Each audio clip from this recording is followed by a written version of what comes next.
Listo, entonces tenemos cariotipos y ideogramas, que son los métodos que permiten retratar y clasificar a los cromosomas para estudiar las aberraciones. Habíamos dicho de que es un estudio de forma, tamaño y número. En el cariotipo se van ordenando los cromosomas desde, según forma, desde el más grande hasta el más pequeño, y siempre los cromosomas sexuales de último. Esto es un ejercicio que van a hacer ustedes mañana.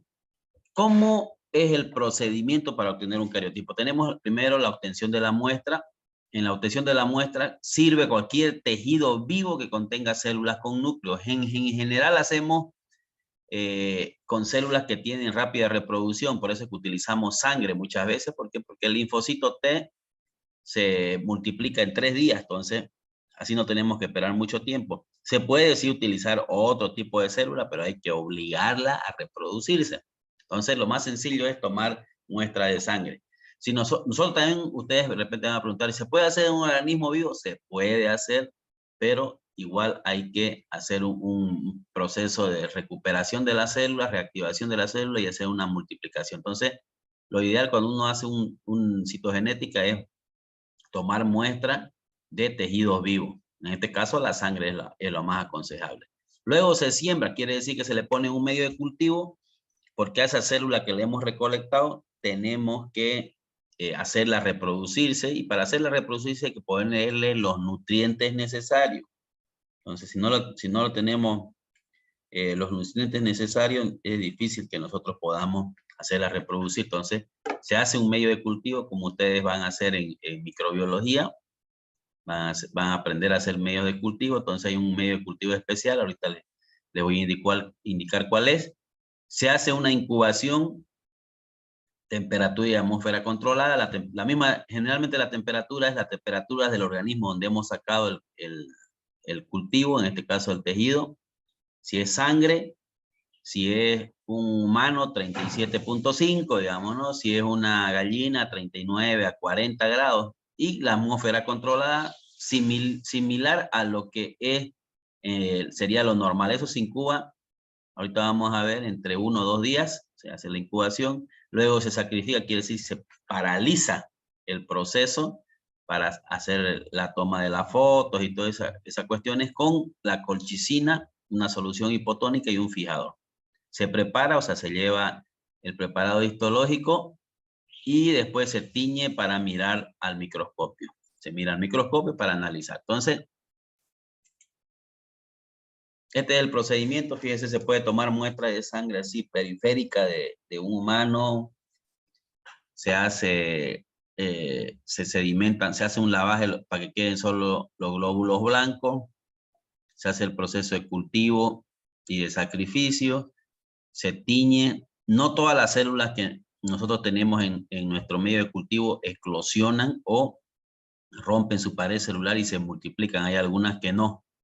Entonces, solamente analizamos las que han eclosionado, han roto o se han multiplicado, como estas de acá. Se toman, y esta observación se puede hacer, esta preparación o armado del cariotipo se puede hacer en forma manual o en forma automatizada, que ahorita lo vamos a ver cómo es que se hace.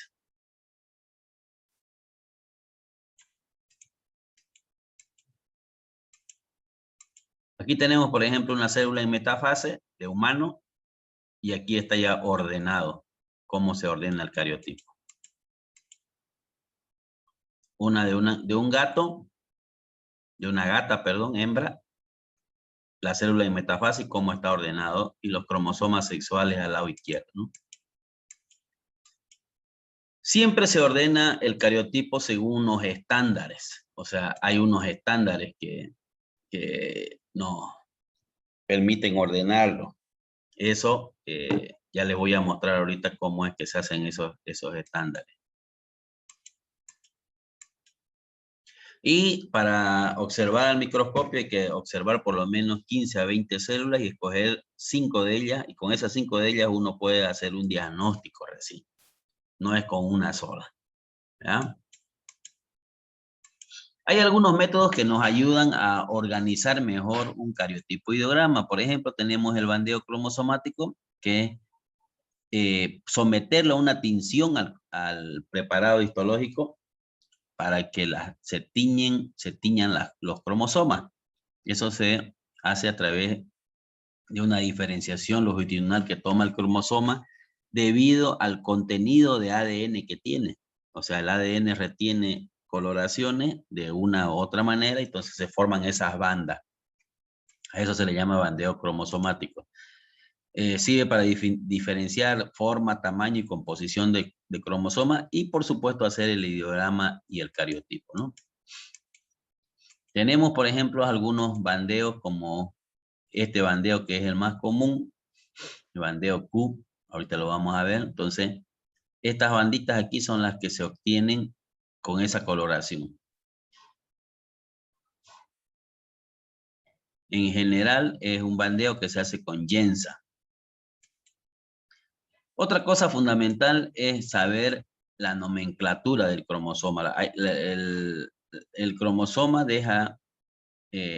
nos deja algunos puntos, y esos puntos nosotros tenemos que aplicarlos sabiendo bien exactamente en qué lugar. Por ejemplo, si yo le digo, yo quiero saber esta zona de acá que se llama, o si quiero mostrarle en esta zona de acá, en esta rayita de acá, un gen, no necesito estar mostrándoselo al cromosoma, simplemente escribo, vamos a suponer que este es el cromosoma 5, se escribe CR5, cromosoma 5, o BTA5, y pondría punto P.2.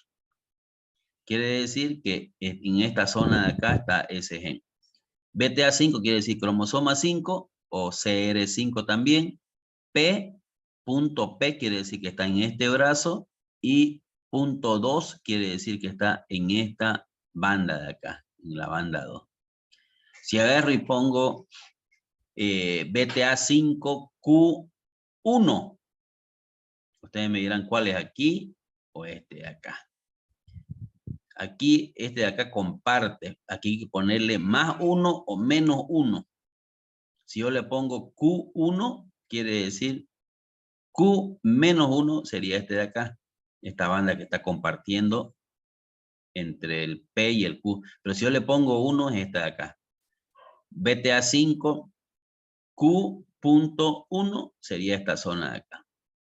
Si yo quiero señalar un gen que hay en esta zona, entonces le pondría BTA5 P.2.5. P.2.5. ¿Eso qué significa? Que el gen está ubicado en el cromosoma 5, que es este de acá, P.2, P, que es el brazo, .2, que es la región, y 5, que es la banda. Y si yo le digo cómo me marcarían este gen que estuviera en esta zona, a ver, por el chat pongan ahorita cómo marcarían, siendo que este es el cromosoma número 5. ¿Cómo marcarían un gen ubicado en este lugar? A ver, vamos a ver. Tienen un minuto.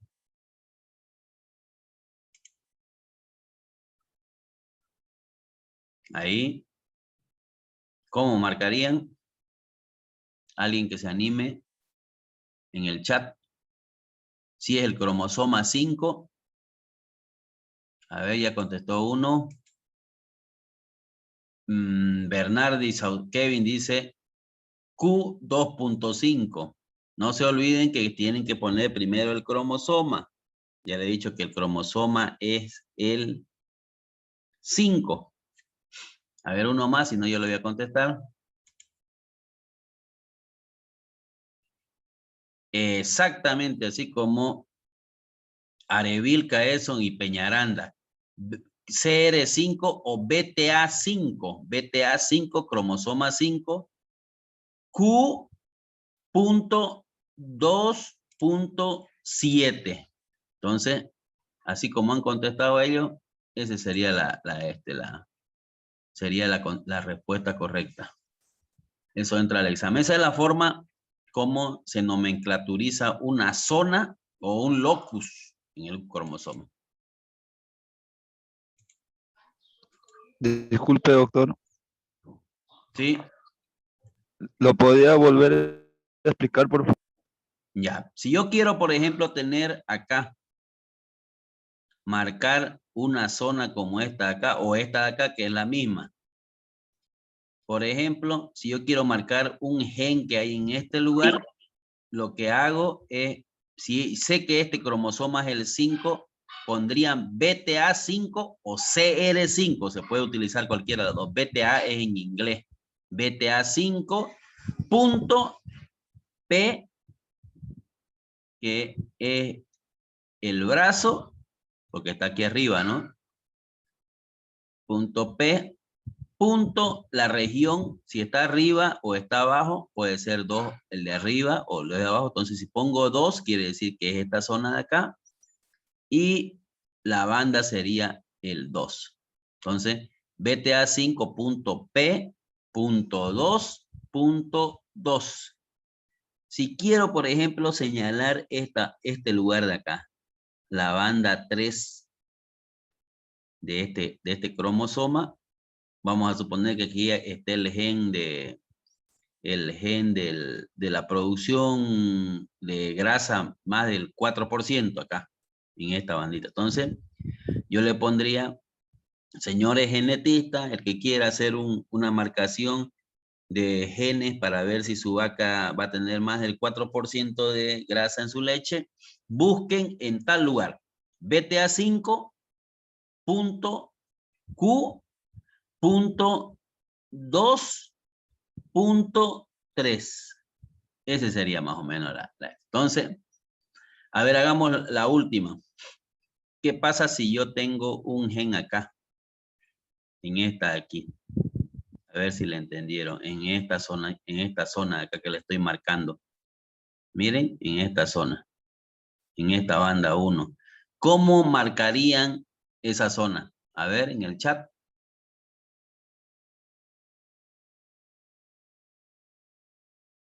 ¿Alguien se anima?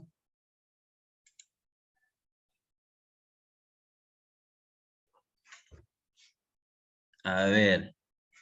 CR5 BTA punto, Suárez Javier dice BTA, pero hay que poner siempre el número, ¿no? CR5Q1-1, perfecto. BTA 5, porque es el cromosoma 5, punto Q, punto 1, punto -1, porque está acá, es una banda que se comparte, -1, y aquí sería +1 si es que estuviera por aquí arriba. Entonces, BTA 5Q.1.-1. Vamos a ver. BTA 5Q1.1-1. Perfecto. Hay varios que le agarraron al hilo. Bueno, pasamos a lo siguiente.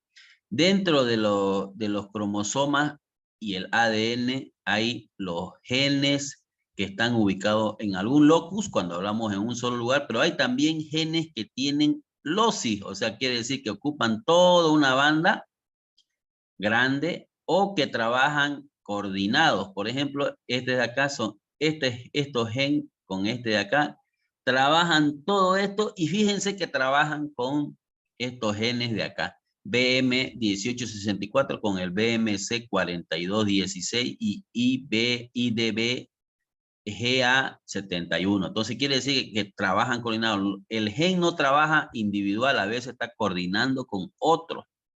Entonces, este grupo de genes, todo este grupo de genes tiene una acción acá y tiene una acción acá. A eso se le llaman loci o genes ligados también, genes ligados. Por ejemplo, este es el cromosoma 25, BTA 25. Así se ve la obtención de un cromosoma cuando está más o menos coloreado y este es el patrón ideal, ¿no? Ese es el 9. Hay varios tipos de tinciones. ¿Cuáles son los tipos de tinciones o tipos de bandeo? Tenemos el bandeo C. El bandeo C solamente bandea el centrómero o el cinetócoro, toda esta parte de acá. La cintura o el ombligo. Bandeo G, R y Q diferencian las regiones eucromáticas del cromosoma. O sea, son los que hacen las banditas. Estas banditas aquí, banditas allá. Y otra cosa además, a veces ustedes pueden observar que es blanco acá, pero fíjense que tiene, cuando ya se lo agranda, tiene varias bandas. Tiene varias bandas, solamente que la mayoría de las bandas son blancas, por eso se ve medio blanco, pero en realidad tiene algunas otras bandas. Bandeo NOR manifiestan regiones egonizadoras del nucleolo. CD, las regiones cinetocólicas, del cinetócoro, toda esta parte. Y T, los telómeros. Veamos esas tinciones.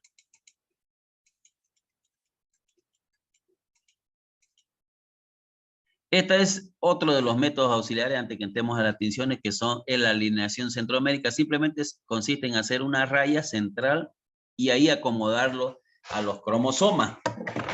Se pueden acomodar los cromosomas, se pueden acomodar a partir de su centrómero y así ustedes pueden identificar el tamaño de sus cromátidas anteriores o posteriores. Por ejemplo, tenemos aquí, miren. Se puede hacer una raya continua o una raya discontinua. Lo importante es que estén en el centro del centrómero, valga la redundancia, ¿no? Entonces, es fácil para hacer un cariotipo o un ideograma. Veamos algunas tinciones que se utilizan para citogenética. La Yensa es una de las bastante utilizadas. Se ve así. La coloración hay que mejorarle bastante porque no tiñe bien. Este es el bandeo con Yensa, fíjense, se ven las banditas. Ya después hay que arreglarle con unos programas para que se vea bien, que ahorita lo vamos a ver también. Este es un bandeo que se llama el bandeo C para el centrómero, solo bandea el centrómero. Centrómero y cinetócoro. Miren. Solo el centrómero. Esos son pares, ¿no? Entonces se ve solo el centrómero. Entonces con eso es fácil nosotros hacerle un acomodo a los cromosomas. Después tenemos el bandeo Q. El bandeo Q que es bandear con una especie de inmunofluorescencia. Aquí se ve clarito hay una forma brillante donde se acomodan con mayor facilidad las regiones eucromáticas. Hay la coloración policromática, que la coloración policromática se tiñe cada par de cromosomas con una coloración especial, adquiere una coloración especial. Entonces, nosotros, por ejemplo, tenemos acá la célula en metafase y aquí tenemos ya ordenaditos con pares. Es facilísimo ordenarlo de a pares. Tiene, por supuesto, una alineación centromérica. Aquí no se ve la rayita, pero fíjense, quiere decir que se le ha pasado una raya para que acomodarlos ahí en el centrómero. Hay las tinciones para grupos de cromosomas, para identificar, por ejemplo, esta en humanos, la trisomía del par 21, el síndrome de Down, fíjense, tienen 1, 2 y 3. Solo nos tiñen cuando hay, en vez de haber un par, hay un trío. 1, 2 y 3 para el síndrome de Down, o en caballo para el síndrome del par 22, que es similar al síndrome de Down. La trisomía en humanos es trisomía del par 21 y en caballos es trisomía del par 22. Hay otros para ver los telómeros. ¿Para qué nos sirven ver los telómeros? A veces cuando hay casos de cáncer o algo, estos telómeros se alargan, entonces nos sirve, y además para ver la edad que tiene el animal, nos sirve para saber su edad cronológica o su edad fisiológica. Entonces los telómeros son los que reparan el ADN. Estos telómeros reparan esta parte del ADN y estos telómeros reparan toda esta parte de ADN después que se multiplica. Por lo tanto, es fundamental identificar su tamaño, su consistencia, etcétera, los telómeros. Entonces son los que están en la parte superior de los cromosomas. Hay algunas técnicas que combinan biología molecular con citogenética. Por ejemplo, estas técnicas que vamos a ver ahorita. Ahorita vamos a ver entonces primero, antes de finalizar con esto, vamos a ver algunos procesos. Vamos a ver